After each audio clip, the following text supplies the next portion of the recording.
국토법령상 기반설 등에 관해서 틀린 것을 자, 이 기반설 관련해갖고 국토법의 조문들 싹 물어봤고요. 자, 1번 보면은 도시군계획 시설이란 기반설 중 도시군관리계획으로 결정된 설이다. 맞고요. 그다음 이번에 기반설 설치 비용이란 단독주택, 숙박시설 등 건물의 신축, 중축 행위로 인해서 유발되는 기반설을 설치하거나 그 용지를 확보케 하기 위해서 부가 징수하는 금액이다. 맞죠? 그래서 기반설 부담구역에서 지정 효과, 기반설 설치 비용 돈 내라. 그래서 그 기반설 설치하기 위해서 필요한 돈을 납부하도록 하는 것을 기반설 설치 비용이다라고 하고요. 자, 우리 기반설 부담구역에서 200제곱미터 초과하는 건물 신축, 중축할 때는 기반설 설치 비용을 납부합니다. 3번에 도시군계획 시설에 대해서는 용도지역과 용도지구에 건축 제한 적용하지 않는다. 자, 이것도 우리 동영무사 하면서 무려 3번째 지금 보고 있는 질문이죠. 저는 34페이지 요약집.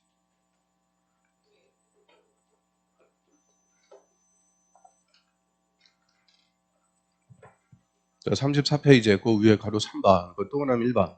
자, 도시군계획설은 기반설 중 도시군관리계획으로 결정된 설. 그래서 필요가 있으면은 용도지역, 용도지구 관계없이 설치를 해줘야 되니까 용도지역과 용도지구에 건축 제한 적용 안 한다. 특례를 주고요.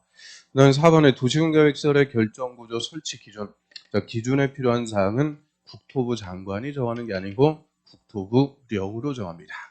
그래서 국토부령으로 기준을 정하는 게 딱 2개. 도시군계획 시설, 환지계획. 그래서 2개는 국토부령으로 기준을 정합니다.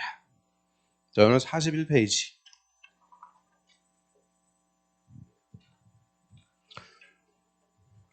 자, 41페이지에 그 위에 보시면은 그 동그라미 2번이죠. 도시군계획설의 결정구조 설치 기준, 국토부령으로 정한다. 그 다음에 설치한 도시군계획설 관리에 관해서 국가 관리할 때는 대통령령, 그리고 지자체 관리할 때는 조례. 여기서는 국토부령, 대통령령, 조례. 뭘로 정하는지 그거 갖고 물어보는 게 논점이 되죠. 4번이 틀렸고요. 그 다음 5번에 지구단위 계획에는 이 기반설의 배치 규모에 관한 사항이 반드시 포함된다. 그래서 우리 지구단위 계획 수립할 때 반드시 포함할 사항 2개 있죠. 난개발을 방지하기 위해서 기반시설, 그리고 개발할 수 있게끔 행위제한 완화해서 행위제한, 건축제한, 건폐율, 용적률 높이제한, 이런 행위제한, 기반설하고 행위제한은 지구단위 계획에 반드시 포함이 되어야 됩니다.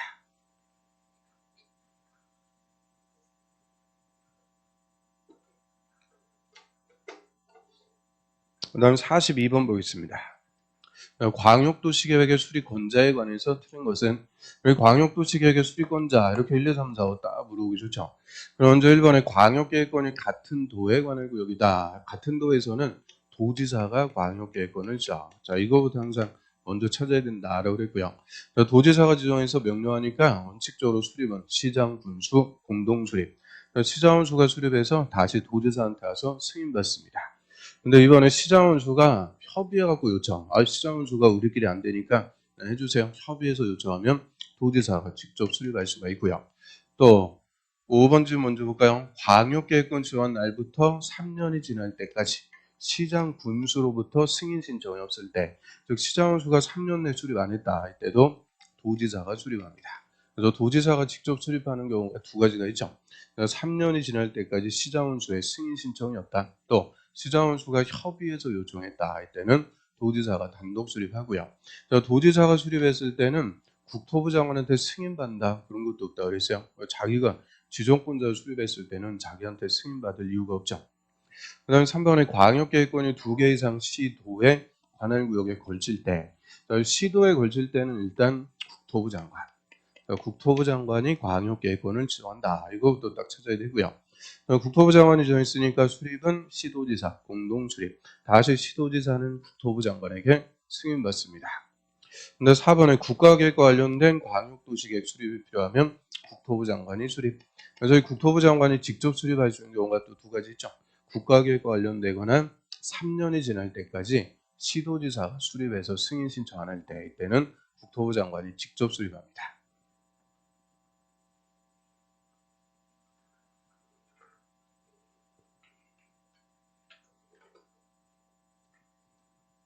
그 다음에 43번 보겠습니다. 도시군관리계획 위반할 때 토지적성 평가를 실시하지 않을 수 있는 요건으로 틀린 것은 여기 도시공관리계획 입안할 때 절차 기초조사부터 합니다. 기초조사. 자, 그런데 이 도시공관리계획부터 경미한사항일 때는 생략할 수가 있고요. 그래서 이 경미한사항이면 기초조사, 주민의견, 지방의견 청취, 협의심의 뭐 다 생략할 수 있다. 그래서 저번 주에는 경미한사항 요거로 갔고요. 자, 이 경미한사항이 아닐 때는 조사할 때 세 개가 들어야 돼요. 도시공관리계획은 환경성 검토, 토지적성 평가, 재해, 취약성 분석, 환토제. 이 세 개를 또 포함해갖고 조사합니다. 그리고 토제 이 두 개는 5년 내에 있으면 또 할 필요는 없더라 생략할 수가 있고요. 자, 그리고 기초조사하고 환토제, 일체 기초조사 등을 다 생략할 수가 있죠. 자, 입안하려는 지역이 도심지. 도심지라고 할 때는 상업지역을 얘기하죠. 상업지역이거나 또는 개발이 끝나고 나대지가 없을 때, 자, 이런 때는 일체 기초조사 환토제 다 생략할 수가 있고요. 특히 나대지가 없다. 여기서 나대지가 없다는 것은 나대지가 전체 면적의 2% 미만입니다. 2% 미만. 그래서 1번 바로 정답이 되죠. 자, 이거는 17페이지로 합니다. 17페이지. 중간에 보시면은 동그라미 3번 기초조사 등의 생략. 그래서 기초조사 환토제 다 생략할 수가 있죠. 박스 1번 기초조사 하지 않을 수 있는 요건. 1번에 지구단위계획구역의 도심지, 즉 상업지역에 위치할 때. 또 2번에 지구단위계획구역의 나대지가 전체 면적의 2% 미만일 때, 2%의 미단. 이게 나대지가 없다. 그 얘기고요. 그 다음에 그 동그라미 1번하고 동그라미 2번은 2번 환경성 검토, 3번 토지적성 평가, 또 4번 그 재해 취약성 분석 다 생략할 수 있는 사유가 됩니다. 공통 사유가 되죠.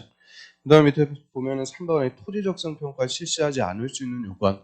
그 토지적성 평가 요거 생략할 수 있는 게 그 동그라미 1번부터 해갖고 7번까지 있는 게 아니고요. 15개 됩니다. 이 토지적성 평가만 생략할 수 있는 사유들이 그렇게 많아요. 그 중에서 5개 물어봤고요. 그래서 1번이 정답이고요. 2번 도시공관리계획 입안 1부터 5년 내 토지적성 평가 실시했을 때 5년 내 있으면 또 할 필요는 없다. 이거는 기본계획하고 같습니다.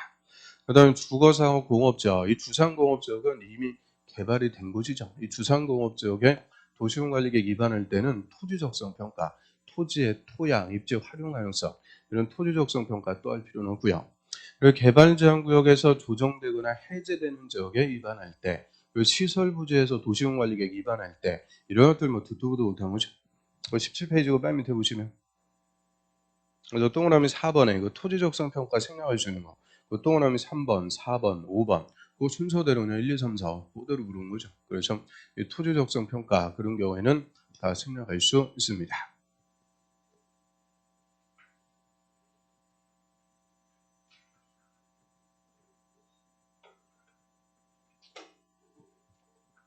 그 다음에 44번 보겠습니다. 다음의 지역의 건폐율은 80% 이하에서 이 대통령 영의 정하는 기준에 따라서 조례로 정한다. 근데 이 조례로 이제 건폐율 따로 정한다. 이 건폐율 조정한다라고 하고요. 이 건폐율을 따로 정하는 구역이 6개가 있어요. 6개. 근데 그 중에서 맨날 요즘 매주 하는 거, 농공단지. 자, 이거는 80%가 아니고 70%. 저번 주에도 물어봤고, 오늘도 물어봤고, 뭐 매회 물어보고 있죠. 자, 29페이지로 합니다. 29페이지. 맨 위에 보시면은 건폐율의 특례에서 건폐율의 조정. 이 건폐율을 따로 정하는 거. 저 용도 지역의 건폐율이 아니고 건폐율 따로 정하는 구역. 6개 있죠. 6개 중에서 꼭 기본적으로 3개만 확실하게 정리한다라고 그랬고요. 농공단지는 70. 그다음에 2번에 개발진흥지구 비도시 지역일 때 40. 그리고 그 수산자원 보호구역 40. 그 3개라도 확실하게 정리해둔다. 그래서 어려운 거 물은 것도 아니고요. 1번에 취락지구는 집단 취락지구는 개특법이니까 여기서 취락지구는 자연 취락지구입니다. 그래서 자연 취락지구는 60%가 되죠.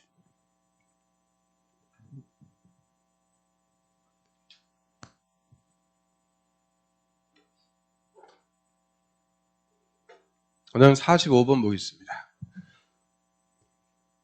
도시지역이 세부 용도적으로 지정되지 않았을 때 적용하는 용적률의 기준으로 오른 것은 그럼 도시지역이 세부 용도적으로 지정이 안 됐다. 아직 세분이 안 돼 있어요. 이때는 일단 보전녹지. 보전녹지 지역에 행위 제한을 적용하고요. 그럼 보전녹지 지역의 용적률 몇 프로냐? 자, 우리가 항상 최대한도만 맞죠? 그 보전녹지 지역의 용적률은 80%입니다. 최대한도가 80.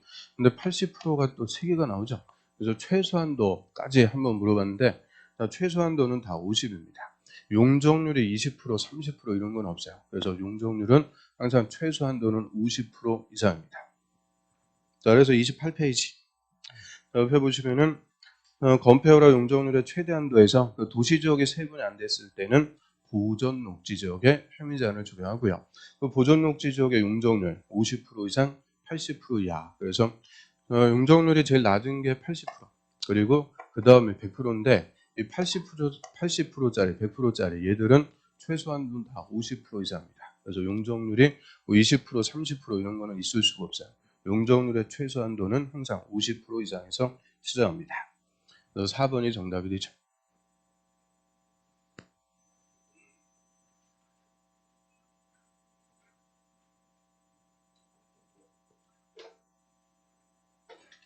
그다음 46번으로 하겠습니다. 자, 용도지구에 관해서 틀린 것은 용도지구는 일부 토지에 추가적으로 정해서 용도지역을 보완해주는 역할을 하고요. 1번에 국토부 장관은 용도지구의 지정이나 변경을 도시군관리계획으로 결정할 수 있다. 자, 용도지구의 지정이 이꼴 도시군관리계획 결정입니다. 그래서 용도지구의 지정은 곧 도시군관리계획 결정권자가 지정할 수가 있고요. 그럼 결정권자 원칙 시도지사, 대도시장, 예외 국토부 장관. 그럼 국토부 장관이 도시군관리계획 결정해서 용도지구 지정할 수 있다. 맞죠?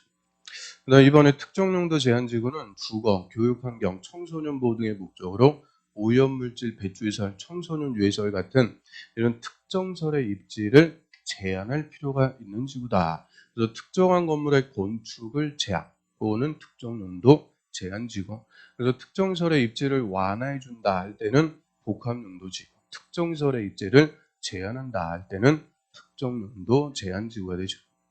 근데 3번에 시도지사나 대도시장은 지역요건상 필요하면 용도지역, 용도구역의 행위 제한을 완화하는 용도지구를 신설할 수 있다.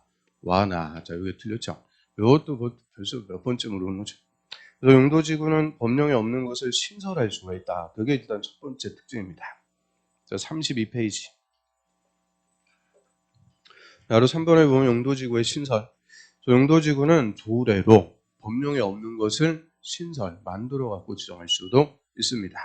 이때 신설하는 기준, 그 박스의 3번, 용도지역 또는 용도구역의 행위 제한을 완화하는 것. 완화해주는 용도지구는 절대 신설할 수 없다.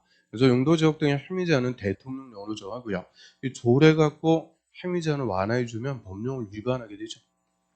그 다음 4번에 복합용도지구는 특정설의 입지를 완화해 줍니다. 이 건축 제한을 풀어주는 엄청난 특혜가 되기 때문에 딱 3개의 지역에서만 지정할 수가 있죠.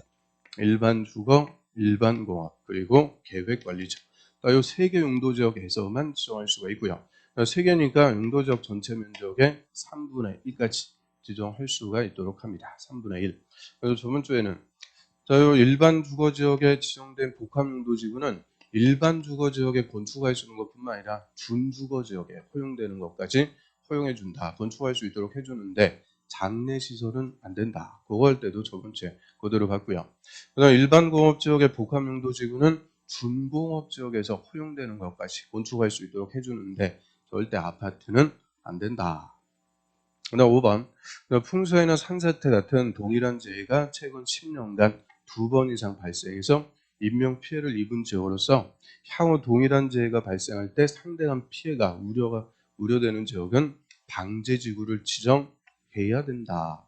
이 방제지구는 요게 논점이죠. 얘는 할 수가 있는 게 아니고 해야 된다. 의무적으로 정합니다. 그래서 32페이지고 맨 밑에 방제지구의 지정 의무를 하려 방제지구는 재해가 빈번하게 발생하는 곳에 의무적으로 정합니다. 그래서 옆에 있지. 맨 위에 보시면은 두 번째 줄 가로에 fun수의 산사태 이런 동일한 재해가 최근 10년간 2번 이상 발생. 그래서 그런 곳에는 방제지구를 의무적으로 지정하고요. 끝에 보면은 방제지구 지정할 때는 그 재해 저감 대책, 이 재해를 예방하기 위한 대책 이런 것들도 반드시 포함해야 됩니다. 그래서 방제지구는 의무적으로 지정. 이게 또 특징이죠.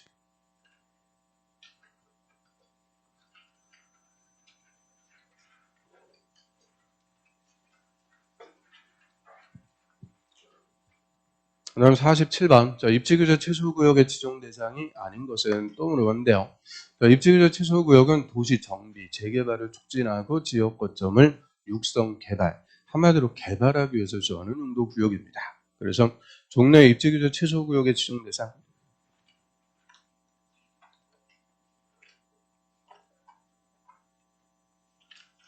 자, 36페이지 가볼까요? 37페이지.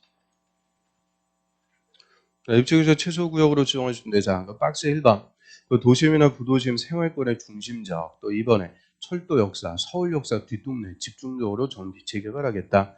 3번은 트리플 역세권. 3개 이상 노선이 교차하는 환승역으로부터 반경 1km 이내. 또 4번은 주거지역이나 공업지역에서 정비가 시급, 주거지역 상업적으로 안 되죠. 공업지역에서 정비가 시급한 것. 또 5번은 끝에 보면 도시 경제 기반형 활성화 계획을 수립하는 점. 종래 이렇게 5개 있었는데 이번에 대통령령에서 3가지가 더 추가되어 있죠.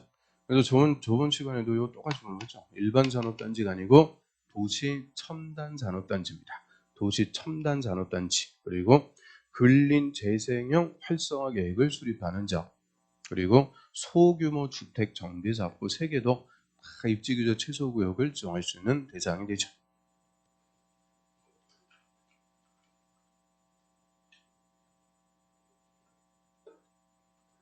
그래서 1번이 바로 정답이고요. 48번으로 하겠습니다. 자, A도 B군에서 시설 사업을 시행하는 경우에 관해서 틀린 것은 A도 B군에서 시설 사업을 시행한다. 그러면 도시군 계획 시설 사업은 원칙적으로 누가 하는 거냐? 도시군, 특광시군이니까 그대로 특광시장 군수, 특광사원수가 시행하고요. A도 B군에서 하니까 B군수가 관할구역의 시설 사업 시행하는 것이 원칙입니다. 그래서 1번 비군수가 시설 사업을 시행한다. 원칙. 그다음 이번에 비군수는 실시 계획을 작성해서 도지사한테 인가받아야 된다. 맞아요. 그럼 시행자는 실시 계획의 의미는 공사계획도 작성해서 인가를 받아야 되고요. 실시 계획 인가권자는 이꼴 결정권자입니다. 도시공관리계획의 결정권자.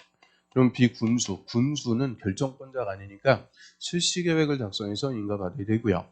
그럼 군수는 바로 위에 누구한테 와서 또 도지사한테 인가받는다. 맞죠? 자, 오늘 46페이지.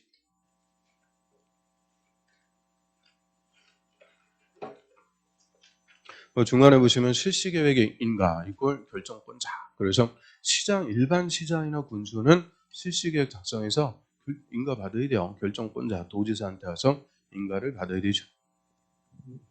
그 다음 3번에 비군수는 사업 시행을 위해서 필요하면 도지사한테 허가받아하고 타인 토지에 출입할 수 있다. 자, 이거는 타인 토지에 출입만 합니다. 이 조사나 측량하기 위해서 출입할 때 군수는 행정처이니까 이런 허가를 받을 필요가 없습니다. 허가 없이 출입할 수가 있고요. 그 다음 허가권자도 틀렸어요. 우리 국토법에서 허가권자는 특광시장 군수. 그래서 도지사한테 와서 허가받는다. 없습니다. 그래서 한 페이지 넘겨보시면 49페이지 맨 밑에 타인 토지에 출입 등을 할 수가 있고요. 또 하나는 이번 출입할 때 절차. 출입할 때는 특광사원수한테 허가받고 7일 전까지 통지. 다만 행정처인 시행자는 허가를 받지 않고 출입할 수 있다. 그래서 행정처는 7일 전까지 통지만 해주면 됩니다. 비행정처일 때 특광시장 군수 허가까지 받아야 되고요. 그 다음 페이지 또 넘겨보시면 일시사용, 장애물 변경 제거. 타인 토지를 재료적 지정 등으로 일시 강제 사용하거나 나무나 흙돌, 장애물 변경 제거하려면 소유자 동의 받아야 돼요. 동의 받고 3일 전까지 통지. 그런데 동의를 받을 수가 없을 때 행정청은 통지, 비행정청은 다시 허가를 받습니다. 그 다음 4번은 시행자인 비군수의 처분, 수용 처분, 출입 처분. 저는 처분에 대해서는 행정심판 제기할 수 있다. 맞아요. 그래서 시행자의 처분에 불복이 있으면 행정심판 제기해서 다툴 수가 있고요. 그럼 비군수의 처분에 대해서는 누구한테 와서? 그 상급 행정청, 도지사한테 와서 행정심판 제기할 수가 있죠. 그래서 맨 밑에 50페이지 맨 밑에 보시면 바로 7번 행정심판. 시행자의 처분에 대해서는 당연히 행정심판 제기할 수 있다. 행정심판은 그 처분청의 직근상급 행정청에게 제기. 그래서 비군수의 처분에 관해서는 도지사한테 행정심판 제기할 수가 있죠. 그다음 5번으로 합니다. 비군수는 그가 제한 시설 사업으로 현저한 이익을 받는 다른 지자체가 있으면 그 시설 사업에 든 비용의 전부 그러면 안 돼. 일부 50%까지. 그 일부를 그 이익을 받는 다른 지자체하고 협의해서 그 지자체에게 부담시킬 수 있다. 그래서 비군수, 군수는 행정처이니까 행정처인 시행자만 다른 지자체가 이익을 받으면 그 지자체한테 비용의 일부 부담시킬 수가 있습니다. 근데 이 비용 부담에 협의가 안 돼요. 자, 옆에 51페이지. 비용 부담. 가로 2번. 자, 그런데 비용 부담이 협의가 안 되더라. 같은 도에서는 도지사가 정해주는데 시도에 걸칠 때는 행안부 장관이 결정을 해주게 되죠. 행안부 장관이 결정.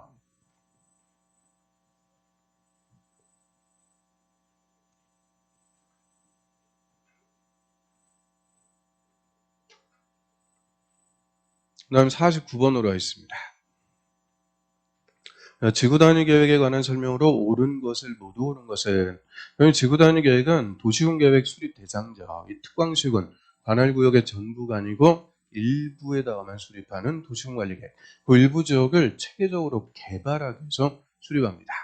먼저 이 지구단위 계획 수립하기 위해서 구역부터 정하고요. 자, 기획반. 시장원수는 역세권 개발구역의 전부나 일부의 지구단위 계획구역 지정할 수 있다. 맞습니다. 그래서 역세권 개발구역, 개발할 곳에 전부든 일부든 얼마든지 지구 단위 계획구역 지정할 수 있습니다. 저는 56페이지 가보세요.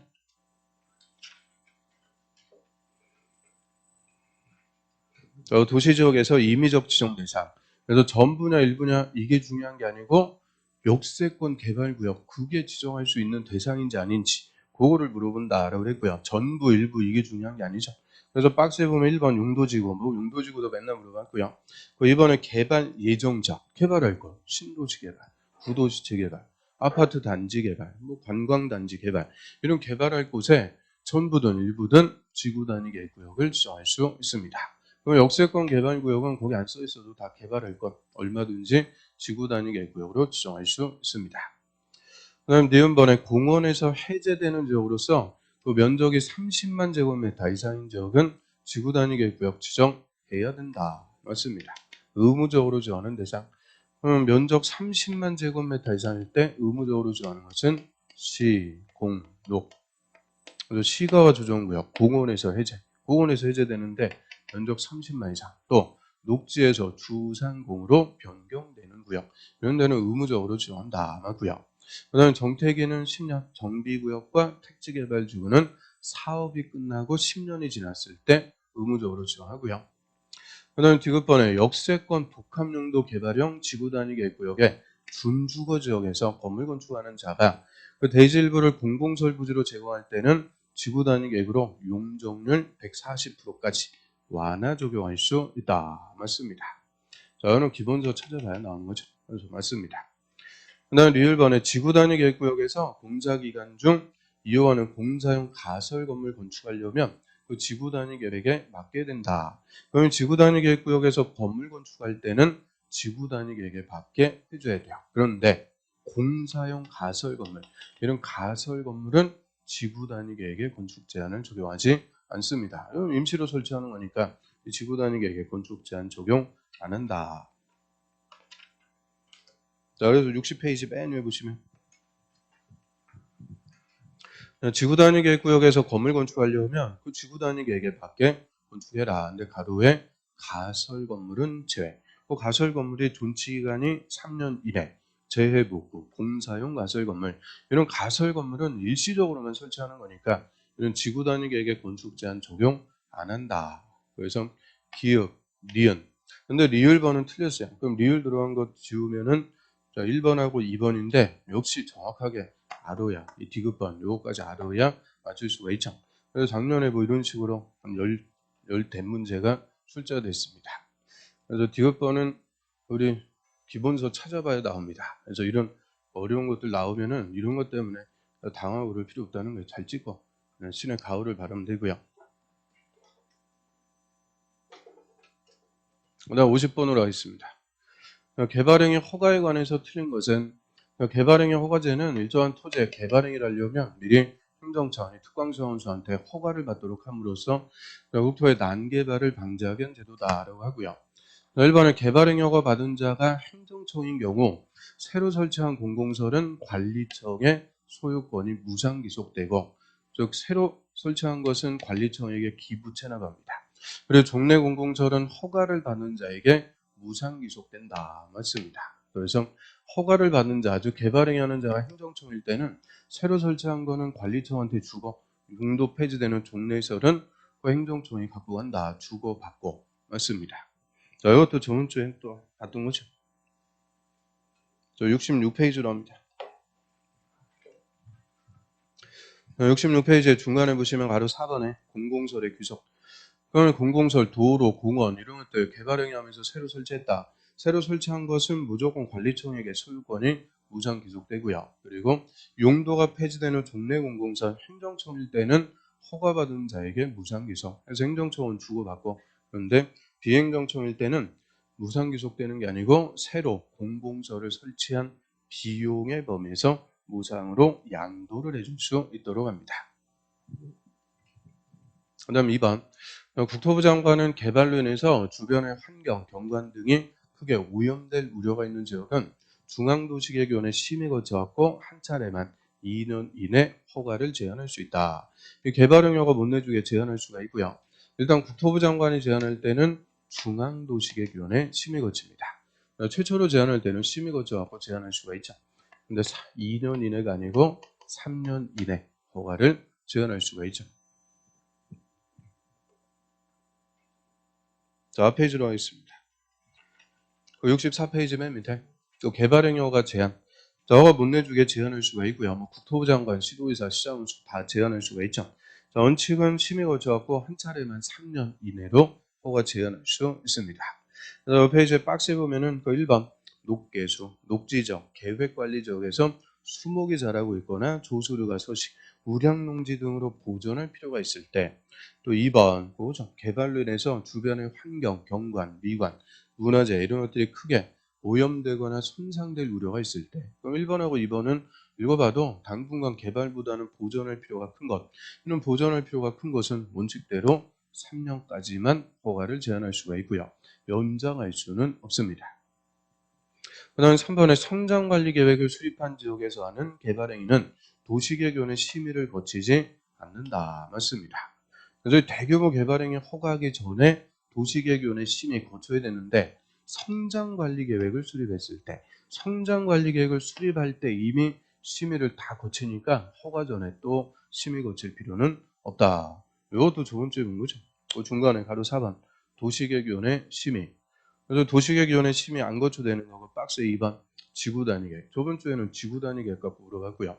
오늘은 그 옆에 성장관리계획. 그래서 지구단위계획이나 성장관리계획을 수립한 것은 이미 수립할 때 다 심의를 거치는 거고, 그래서 허가 전에 또 심의를 거칠 필요는 없습니다. 이유는 그 지구단위계획구역에서는 무조건 지구단위계획에 맞아야 허가 내주고요. 성장관리계획구역에서는 무조건 성장관리계획에 맞아야 허가를 내줍니다. 그래서 이미 수립할 때 심의를 다 거쳤으니까 허가 전에 또 심의를 거칠 필요는 없더라. 그 다음에 4번에 이행보증금 예치하는 금액은 총 공사비의 20% 이내가 되도록 한다. 자, 이행보증금은 있자니까 그대로 이행보증금도 20%. 그 이행보증금은 나중에 준공검사가 떨어지면 다시 반환을 해주게 됩니다. 그 다음 5번 개발 및 관리구역에서는 기반설의 설치나 용지 확보계획서를 제출하지 않는다. 개발행위허가 신청할 때는 기, 위, 환경, 기반시설, 위해방지, 환경오염방지, 경관이나 조경, 계획서를 다 첨부해서 허가 신청서를 제출, 허가 신청하죠. 자, 그런데 62페이지 맨 밑에 볼까요? 허가의 절차. 동그라미 1번. 그런데 세 번째 줄의 끝에 그 다만 개발 밀도 관리 구역에서는 기반설 설치 계획서는 제출하지 않는다. 이유는 개발 밀도 관리 구역은 기반설의 설치가 곤란하니까 기반설 설치 계획서는 필요가 없더라.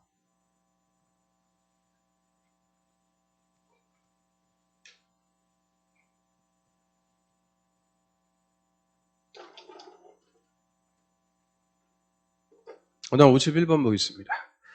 기반설 유발 개수가 틀린 것은 건물별로 기반설 유발 개수 이것도 뭐 어려운 거 물은 거 아니죠? 자, 우리 단독주택 0.7, 공동주택도 0.7. 저번 주에 했던 거 그대로 물어봤고요. 그 다음 1종근생은 1.3, 2종근생은 1.6, 그리고 위락시설이 2.1, 관광휴게설은 1.9, 최소고 6개는 좀 외워둬야 된다 말씀드렸고요. 그 다음 문화집회시설, 이거 저번 주에도 딱 물어본 거, 문화집회시설하고 관광휴게설하고 기반시설 유발개수 같다. 그래서 이 기반시설 유발개수도 지금 3주 연속 물어보고 있는 거죠.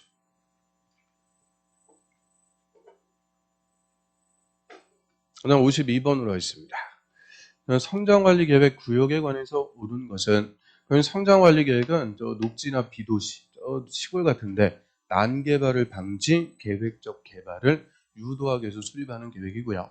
그래서 성장관리계획은 도시군관리계획이다 그러면 틀려요. 도시군관리계획이 아니고 허가의 기준으로서 허가권자, 특광사원수가 따로 수립하는 계획이죠. 그래서 성장관리계획을 수립하기 위해서 정하는 구역, 성장관리계획 구역도 특광시장 군수 허가권자가 지정합니다. 그래서 1번 도시군관리계획 결정권자가 성장관리계획구역을 지정할 수 있다. 당연히 틀리고요. 성장관리계획구역은 특광시장 군수 허가권자가 지정할 수가 있죠. 근데 이번에 성장관리계획구역은 녹지, 관리, 농림, 자연환경, 보존지역, 녹지하고 비도시, 녹관농장, 녹지나 비도시 지역을 대상으로 지정할 수 있다. 2번 맞습니다.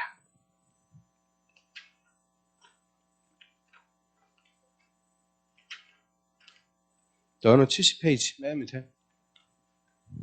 그래서 성장관리계획 얘는 어디서 나오는 거냐 그거 파악하는 게 핵심이다라고 그랬고요. 그래서 개발행위 허가에서 나오는 허가의 기준이니까 다 허가권자, 특광사원수가 지정하고 수립합니다. 그래서 녹지하고 비도시 지역을 대상으로 지정하고요. 절대 주거, 상업, 고급 지역에서는 지정할 수가 없죠. 그다음 3번에 성장관리계획구역의 면적 20% 이내에서 변경할 때는 주민과 지방의 의견 청취 생략할 수 있다. 성장관리계획구역 지정하는 절차, 의견 절차죠. 주민 의견 청취. 그럼 주민의 의견 청취는 공고 연락, 공람시켜갖고 의견 두고요. 공람 기간은 14일 이상. 그다음에 지방의 의견도 들어야 돼요. 근데 여기서 지방에는 30일 내 의견 제시하는 게 아니고 60일. 이게 독특합니다. 그래서 일반적으로 지방에는 30일 내 의견 제시해라 그랬는데 여기서는 60일 내 의견 제시, 협의하고 심의 다 거쳐갖고 성장관리계획구역을 지정합니다. 근데 경미한상의 변경일 때는 역시 절차를 생략할 수가 있고요. 이 성장관리계획구역 지정할 때 경미한사항은 딱 이거 하나밖에 없어요. 10% 이내에서 변경.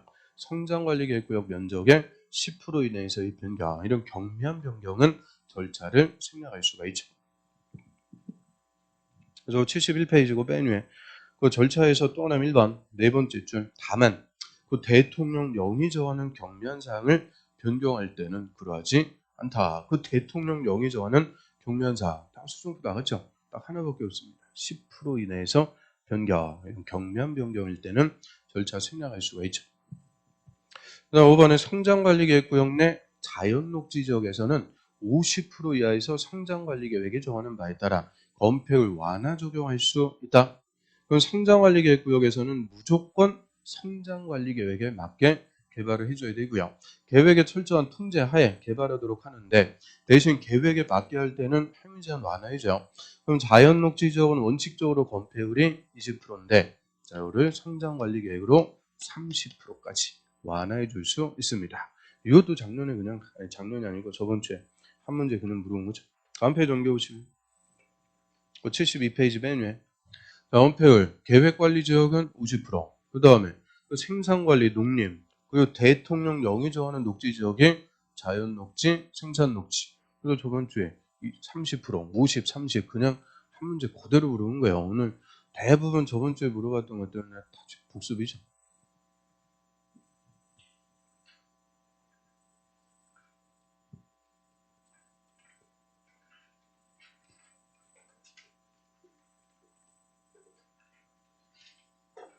그다음 53번 보겠습니다. 도시개발구역에 대한 설명으로 틀린 것은 이제 도시개발법. 도시개발 사업 하기 위해서 개발구역을 먼저 지정하고요.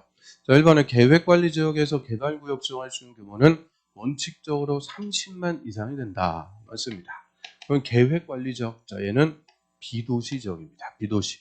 우리 도시지역에서는 주거, 상업, 자연녹지, 생산녹지 만 이상, 주상자생 1만. 그 다음에 공업지역은 3만, 비도시, 도시지역 외의지역은 30만. 그래서 계획관리지역은 원칙적으로 30만 제곱미터 이상으로 지정합니다. 그 다음에 이번에 개발구역을 2개 이상으로 분할해서 시행. 너무 넓으면 분할해서 할 수 있고 너무 작으면 결합해서 할 수도 있고요. 분할 시행, 결합 개발 다 가능한데 분할해서 할 때도 최소 면적은 10,000제곱미터 이상이 돼야 된다. 이유는 개발구역 지정하는 규모도 최소 면적 10,000 이상, 분할해서 할 때도 10,000 이상 맞고요. 그다음 3번 도시개발구역에선 건물, 근데 가설 건물 포함해서 건물의 건축, 대수선, 용도 변경은 특광사원수한테 허가를 받아갖고 할 수 있다. 맞습니다. 개발구역 지정하면은 사업에 지장을 주는 행위들 못하게 허가를 받아갖고 할 수가 있고요. 개발구역에서는 건물의 건축뿐만 아니라 대수선하고 용도 변경까지. 근데 정비구역으로 하면은 건물의 건축, 용도 변경, 대수선은 또 빠집니다. 그래서 이 건물 건축 관련해서 세계 법률이 다 달라버리죠.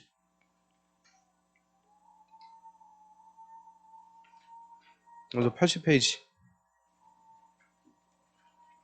개발구역에서의 행위자. 자, 개발구역 지정하면 특광사무소한테 허가받아갖고 할 수가 있고요. 1번 건물의 건축, 대선, 용도 변경. 대선하고 용도 변경도 다 허가 대상. 또 이번에 공작물의 설치, 형질 변경, 토속 채취, 토지 분할, 물건 1개월 이상 쌓아놓는 거. 그리고 7번에 중목의 벌채 및 식재. 그 2개가 더 추가되었고 7가지는 허가 받아갖고 할 수가 있습니다. 4번에 개발구역 지정 후에 개발계획 수립하는 경우 개발계획 수립 고시한 날부터 2년이 될 때까지 실시계획 인가 신청하면 그 2년이 되는 날의 다음 날 개발구역 지정이 해제된 걸로 본다. 그럼 개발구역을 먼저 지정하고 나중에 개발계획 수립합니다. 이거 아무 데서나 구역부터 먼저 지정하는 거 아니죠? 미성숙지, 땅값 싼 거. 그래서 자연녹지, 생산녹지, 비도시 이런 미성숙지에서 구역부터 먼저 지정하고 개발계획 수립해요. 그럼 일단 개발구역 먼저 지정했다. 몇 년 내 개발계획 수립? 2년 내 개발계획 수립. 안 하면 다음 날 해제. 그 다음 2년 내 개발계획 수립했다. 그럼 개발계획 수립한 날부터 다시 3년이 될 때까지 실시계획 인가 신청. 안 하면 다음 날 해제입니다. 그래서 실시계획 인가 신청 얘는 원칙적 해제든 예외적 해제든 3년이다 그랬으니까 얘가 항상 기준. 그래서 구역을 먼저 정했으면 2년 내 개발계획 수립, 다시 3년 내 실시계획 인가 신청 안 하면 각각 다음 날 해제가 됩니다. 다음은 예외적 해제 사유에서는 단서가 또 있어요. 단서. 81페이지 맨 위에 보시면 그 예외적 해제 그 작년에 그냥 하면 되죠. 그 박스 1번하고 2번 봤는데 단서 다만 330만 이상일 때는 5년으로 한다. 그래서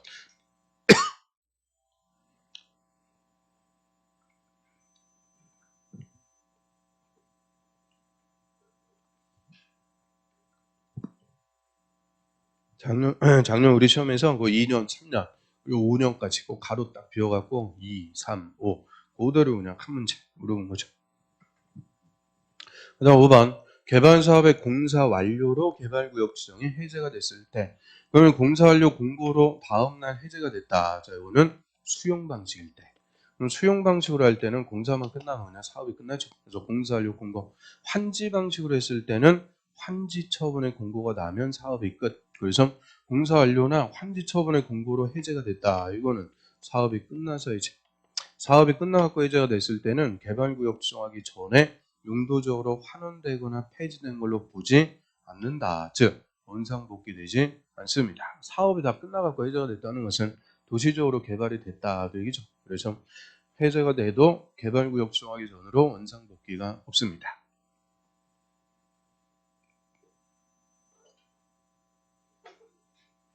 그 다음 54번 자, 지정권자가 계획적 도시개발이 필요하다고 인정해서 개발구역의 지정규모를 적용하지 않는 적으로 틀린 것은 그러면 개발구역 지정할 때 규모 우리 좀 전에 봤듯이 주상자생 1만, 공업지역 3만, 비도시는 30만 그 규모 이상으로 개발구역 지정하고요. 근데 저번 주에도 이거 문제 하나 봤었죠. 취락지구. 이 취락지구는 마을을 개발, 그 마을만 소규모로 개발시켜주니까 취락지구는 개발구역 지정할 때 면적에 상관없이 지정할 수 있다. 예외를 줍니다.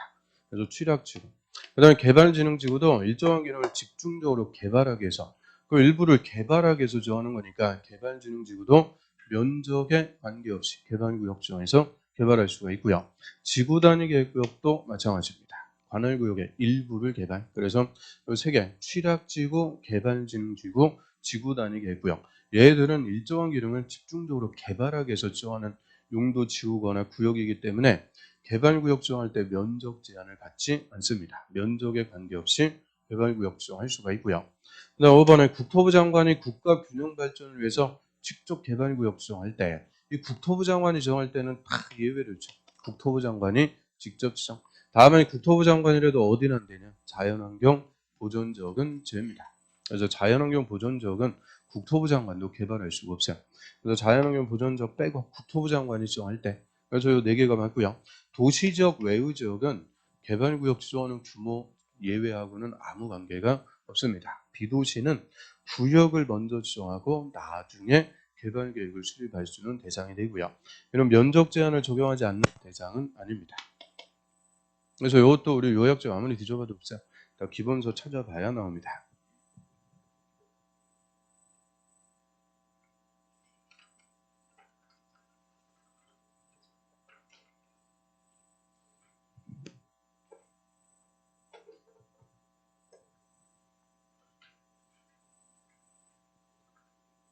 그다음 55번. 자, 조합에 관해서 옳은 것은 이 조합은 전부 함지 방식.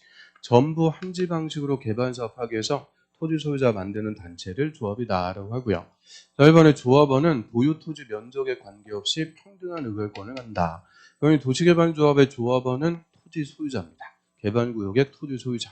그 보유 토지 면적에 관계없이 평등한 의결권 여기까지 좋았는데 다만 공유 토지의 경우 공유자별로 의결권이다. 공유 토지일 때는 대표 한 명만 토지 소유자가 돼서 조합원이 되고요. 그 대표 한 명만 의결권이 있습니다. 작년에 기출지문. 역시 저번 주에도 똑같이 봤고요. 그다음 이번에 조합장은 개발구역의 토지 소유자 이어야 된다. 그럼 조합장은 임원이라 그래요. 2번. 조합장, 이사, 감사. 그럼 조합의 임원은 조합원이어야 됩니다. 조합원. 그럼 조합원이 되려면 토지 소유자 이어야 되니까 조합장은 토지 소유자이어야 된다. 맞습니다. 그래서 조합의 2번은 조합원. 조합원은 토지 소유자.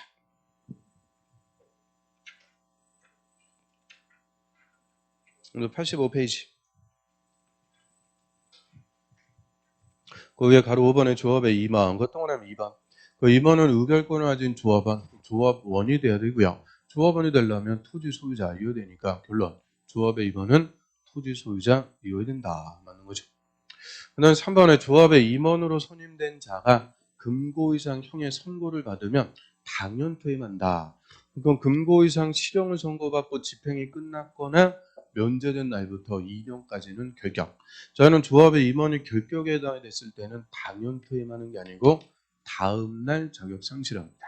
도시개발조합만 달라요. 도시개발조합만 다음 날 자격 상실. 정비사업조합이나 주택조합은 임원이 결격에 해당이 되면 당연 퇴임입니다. 그런데 도시개발조합만 다음날 자격상실. 그다음 4번에 의결권을 가진 조합원 수가 100명 이상인 조합은 대의원회를 둬야 된다. 자, 얘는 정비사업조합이고요. 도시개발조합은 50명 이상일 때 대의원회를 둘 수가 있다. 임의적입니다. 그래서 50명 이상일 때 둘 수가 있고요. 대의원은 조합원 100분의 10% 이상 대표를 뽑아갖고 구성하고요. 이 총의 권한을 즉 총회 대신 경미한 거는 결정할 수가 있죠. 의결할 수 있는데 이 대의원회가 대행할 수 없는 것, 정계, 환임합, 그 중에서 정관 변경, 그리고 임원의 선임, 합병과 예산.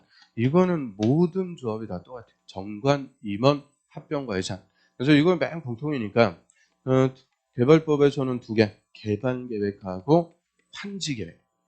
계획 2개, 개발계획과 환지계획. 그래서 정계, 환, 임, 합 5개 우리가 외웠고요. 자, 그런데 환자가 환지 예정지가 아니죠. 환지 예정지 지정에 관해서는 대응할 수 있다. 이게 정면 정답. 그래서 환지 계획은 대의원회가 대응할 수 없습니다. 환지 예정지의 지정은 얼마든지 대응할 수가 있죠. 자, 여기까지 하고요. 좀 쉬었다 보겠습니다.